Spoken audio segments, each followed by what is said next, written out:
जर आपला आत्मा अंतर्गत बंधनामध्ये चिकटून असेल तर बाह्य त्याग निरर्थक आहे. जगात ज्याप्रमाणे प्रत्येकजण अग्नीपासून दूर राहतो त्याचप्रमाणे वाईट गोष्टी शून्य व्यक्तीपासून दूर राहतात. जन्माचे स्वागत मृत्यूने केले जाते, तारुण्याचे वृद्धापकाळाने स्वागत होते आणि भाग्याचे दुर्दैवाने स्वागत केले जाते. अशा प्रकारे या जगातील प्रत्येक गोष्ट क्षणिक आहे. साहसी आणि भित्रा या दोघांनाही मारायचे आहे. मृत्यू दोघांसाठीही अनिवार्य आहे.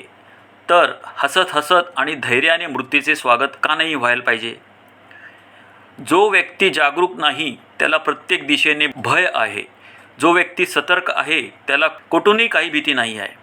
जो व्यक्ती भयाचा विचार करतो तो स्वतःला एकटा आणि असहाय्य बनवतो. भीतीने घाबरून जाऊ नये. भयभीत मनुष्याजवळ भये शीघ्रतेने येत असतात. बुद्धिमत्तांनी इतरांचा तिरस्कार करू नये. प्रत्येक प्रबुद्ध व्यक्तीने विचार केला पाहिजे की त्याचा आत्मा त्याच्या स्वतःच्याच शक्तीने संपन्न आहे. ज्या व्यक्तीचा आत्मा बंधन आणि विरक्तीच्या यातनेने संतप्त नाही, केवळ तोच व्यक्ती योग्य निर्णय घेऊ शकतो, हे परमसत्य आहे. आपला आत्मविश्वास हे संरक्षणाचे साधन आहे. स्वतःमध्ये क्षमावृत्ती ठेवून जग जिंकावे. आपल्या जिभेचे मौन हे खरे मौन नाही. आपल्या मनाला मौनाची दीक्षा दिली पाहिजे.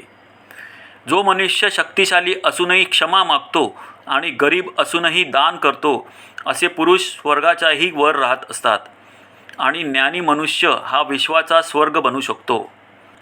दया आपली अशी भाषा आहे की ती बहिऱ्यालाही ऐकायला येते आणि मुक्याला देखील समजू शकते. दुष्टांच्या संगतीने आपला सदाचार लोप पावतो. आपली नम्रता म्हणजे ज्ञानाचा मापदंड आहे. रागावर शांतीने विजय मिळवा. दुष्टांवर दयाळूपणाने विजय मिळवा आणि असत्यावर सत्याने विजय मिळवा.